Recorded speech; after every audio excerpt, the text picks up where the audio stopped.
Annalyn, nag-away ulit kayo? Hindi ko alam.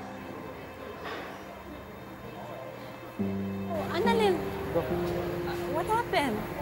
Bakit nag-walk out si Doc Javier?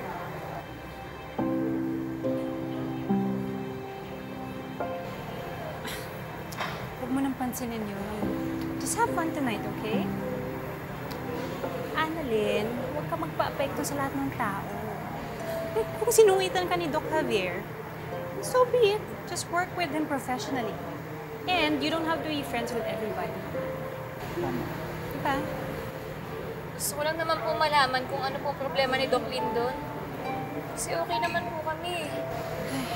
Well, truth be told, hindi mo malalaman lahat ng problema ng mga tao sa'yo. And that's okay. That's why if I were you, don't think about it too much. Because in time you will know, okay? So, let's just have fun tonight. I'll see you there sa table.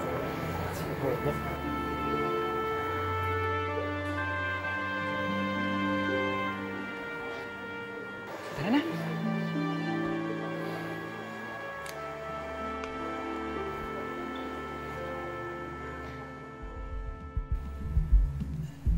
Ano naman ni Akla?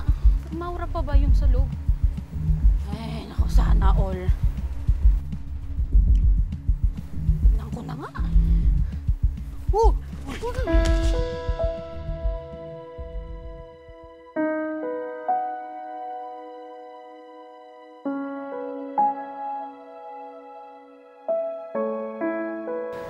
Lord, dadasal pa lang naman ako ng jowa pero binigay mo na. Lord, thank you po. Parang nakita ko na yung haigsing sa ibabaw ng cupcake ko. Hi!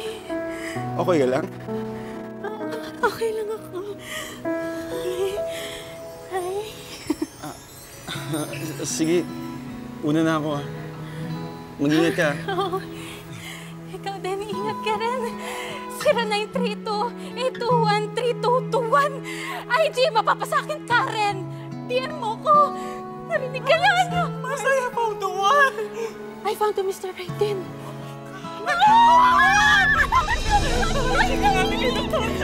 Ano yung sugal mo?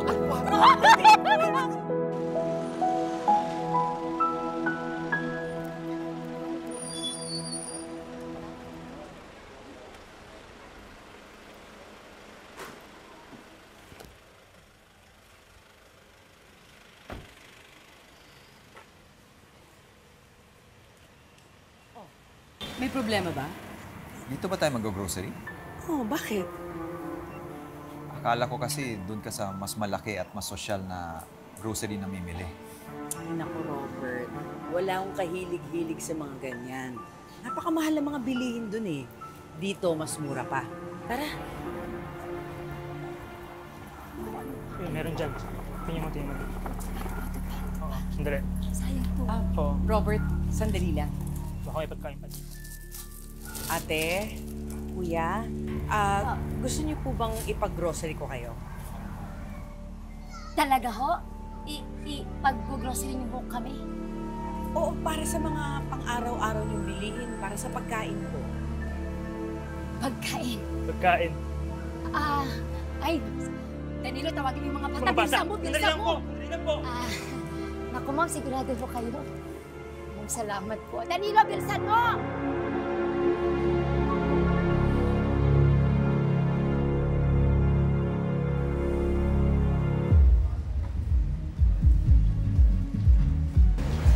Annalyn, huwag mo na kasi isipin si Doc Sandali Lin. lang. Doc, Annalyn, teka lang. Ay, ang kulit ka ng ganito.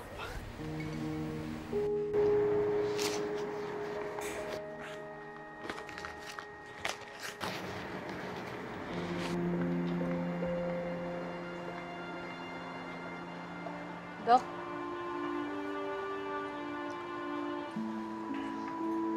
Sorry kung nasundan kita sa CR. Hindi ko naman ginawa yun para mahuli ka or isumbong ka. Nakita ko kasi, ang dami mo nang nainom mo, tapos parang ang lungkot-lungkot mo, kaya na-concern lang naman ako Don't. Okay. Kaya ko yung sarili ko. Dok, alam ko na sinasabi mo workmates lang tayo, pero minsan kailangan din natin ng karamay. Nandito ako para sa'yo. Karamay? Kanina may karamay ako sa CR eh. Umepal ka lang. Pero Dok, alam niyo naman na bawal yung ginagawa niyo, di ba? Ano naman gumawa ng bawal? Dok, sabihin mo sa akin kung bakit concern na concern ka sa akin. Bakit? Bakit mo ako pinapakialaman? Sige, sabihin mo. Kasi ayoko mapahamak ka. Ayoko masira ka. Hindi ako masisira kung hindi mo ako papakialaman. Dok, kung kailangan mo ng kausap, andito lang ako. Huwag ka naman gumawa ng bawal, Dok. Parang sanay na sanay ka. Oo.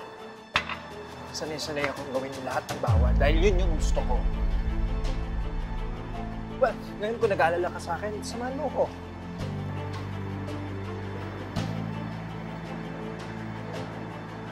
Come on. Di ba sabi mo sa akin gusto mo akong maging mentor? Di ba? Subukan mo lahat ng ginagawa ko para maramdaman mo. Lahat ng nalalaman ko ituturo ko sa'yo. Come here. Di ba sabi mo sa akin, Doktora, you want me to be your mentor? And I can be your mentor. Bastos ka!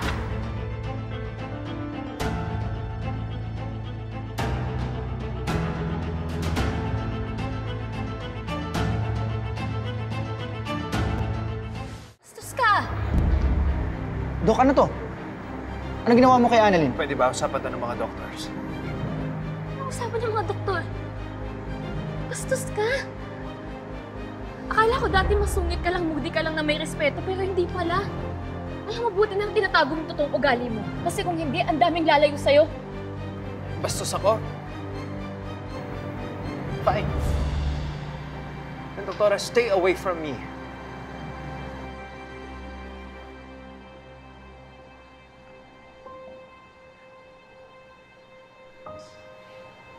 Dok Annalyn, ang ginawa ni Doc Lindon sa'yo, ang sinabi niya? Dok, pasensya na ha. Lasing lang talaga yung si Doc Lindon, kaya nagkaganon. At hindi naman excuse yun para mambastos eh. Sa totoo lang, naawa ko sa kanya eh. Talagang pinagtanggol mo pa, Dok. Totoo naman eh. Di ba halata na ang lungkot-lungkot niya? Kasi hindi naman talaga ganyan si Doc Lindon. Hindi kaya connected yun sa anniversary na sinasabi niya? Anniversary? Opo, kasi may narinig po ako. Pinag-usapan po nila ni Doc Benitez anniversary. Ganun. Tagal ko na siyang kilala, pero wala akong alam sa anniversary. Pasensya na talaga, Dok, ha? Intindihin mo na lang kasi lasing, ha?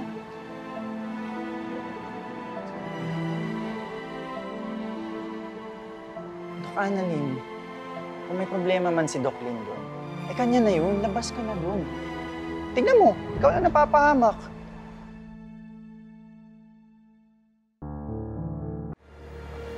Kanina, ang dami kasing tao, Doc, so hindi ko napansin eh. For now, let's assume na kasama natin ang may-ari ng bag na to. He or she may be a user or a dealer. So everybody is a suspect.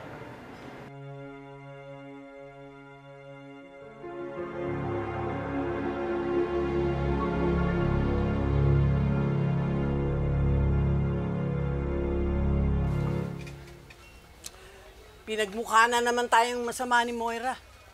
O ano nang hutang. Alam niyo po, para po yung grocery bag eh. Dagdag po ng dagdag si Moira ng kasinungalingan. Tapos po, eventually, masisira din po yung bag na yun dahil sa bigat. Tapos po, lahat ng tao, lalong-lalo na si RJ, makikita yung pagkakalat niya.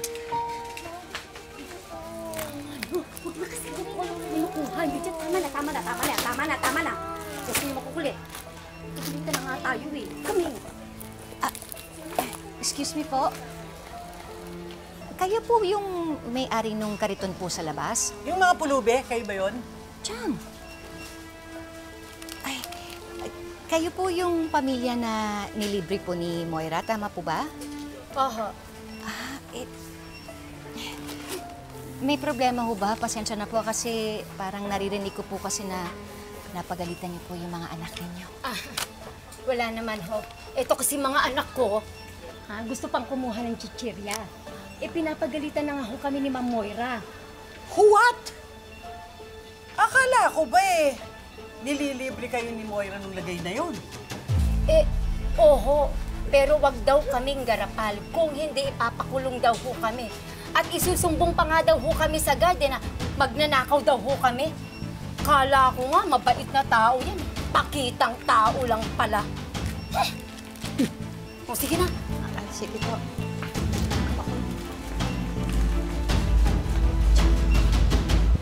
For the content ang person. Ay, naku, Chang, wag na ho. Naku, alam niyo po, alam ko na kung bakit ginagawa ni Moira to Para ayusin niya yung image niya kay RJ pagkatapos na nangyari dun sa homecoming. Aba, kung yun ang kanyang pakay, effective. Alam ko na. Harangin natin si Moira. Para mapahiya. Tara! Chang, wag na ho. Hayaan na ho natin. Ikaw naman Chang, darating din po yung araw na magigising din po si RJ. Maniwala kayo sa akin. Halika na ho. Tuloy na po natin yung pag-grocery na makauwi na po tayo. Sige, magchichirya ko ha. Ayan na nga po. Kulang lang. Wala pa ba? Wala pa pala. Halika na ho, Chang. Moira, I'm sorry for what happened kanina. It's okay, Robert. Wala ka namang kasalanan But thank you for believing in me and defending me. Sinabi ko naman sa'yo noon, di ba? Na I will defend you kapag nasa tama ka. Ngayon, mas nakilala at naintindihan kita dahil sa ginawa mo. I'm not perfect, Robert. I'm not a saint. I have many flaws and make mistakes. But every day, I try to be a better person. Kahit maraming kumukontra sa akin. And as long as I have you and Zoe by my side, wala akong pakialam kahit husgahan pa ako ng buong mundo. Kakampi mo ako.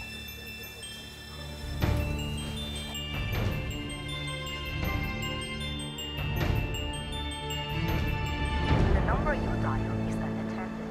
Please try your call later.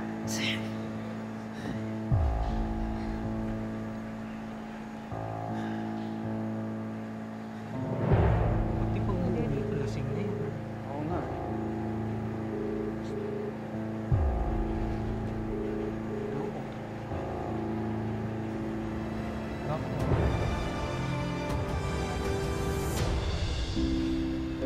Si Doc Lindo na naman. Akala ko ba black na? Tinan niyo naman siya.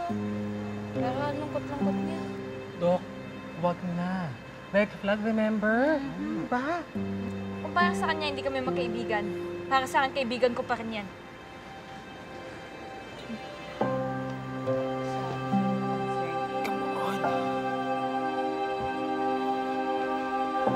Dok.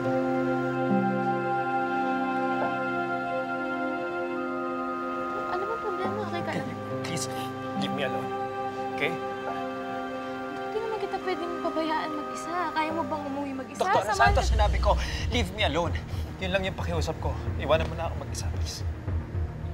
Dok, lasing na lasing ka. Kailangan mo ng tulong. I said, Sige na. leave me alone! Ano ba? Ay! Okay ka lang. Tado ka! Regan! Wala siyang ginagawa sa akin, okay? Hindi niya ako tinulak na talisod lang ako. Tama na. Dok, wag mo nang pagtakpan. Just... leave me alone, please. Oo nga, Dok. Alis kami. Hindi mo naman kailangan manakit. Pasalamat ka pa nga eh. Concern pa sa'yo si Doktora Annalyn. Alam mo ikaw, yan pala ugali mo, no?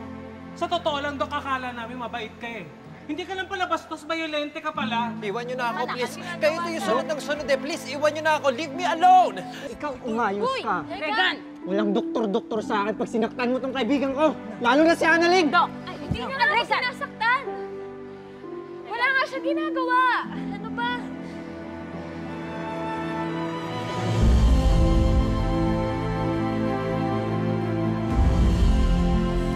Dok, Tanya, ilang time lang si po. Sorry, I don't remember you. Doc, binigyan niyo po ako ng free consultation nung masakit po yung ulo ko. Hindi niyo po ba ako natatandaan?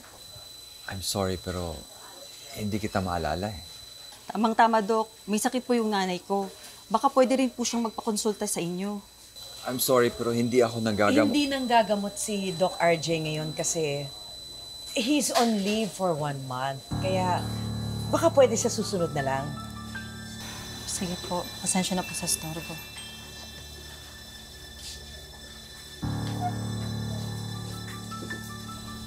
Moira, bakit mo sinabi na on leave ako? Robert, she doesn't need to know. If you don't want her to know. Let's go.